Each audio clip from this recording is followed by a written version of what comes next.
মন্ত্রবাবু আজকে রান্না করছে অফিস থেকে এসে।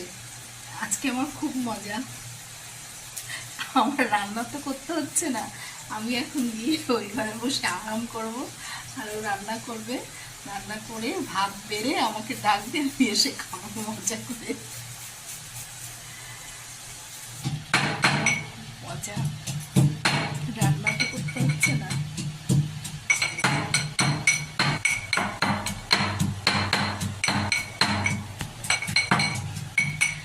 আমি একটু রেস্ট নিয়ে আরাম করি, রান্না করি।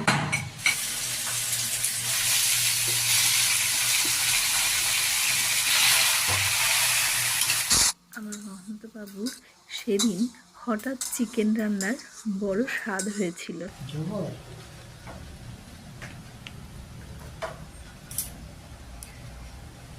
বাবাকে একটু কষা মাংস খাইয়ে দে বাবা।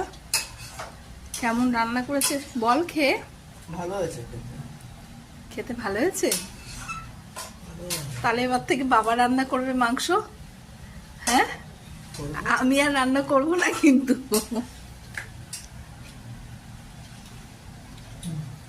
বা রাঁধুনি রাঁধে আর খায়। আসলে আমরা যেসব মহিলারা হোম মেকার তারা তো সর্বক্ষণ ঘর সংসার নিয়েই পড়ে থাকি, এর মাঝেই আমরা আনন্দ খুঁজে পাই। তাই এর মাঝে একটুখানি হাত বদল হলে না আমরা সত্যি খুব বেশি আনন্দ পাই, খুশি হই। বাবা খেতে খুব ভালো হয়েছে জানো। এবার থেকে তুমি রান্না করবা। হ্যাঁ হ্যাঁ। তো আজকের মতো টাটা।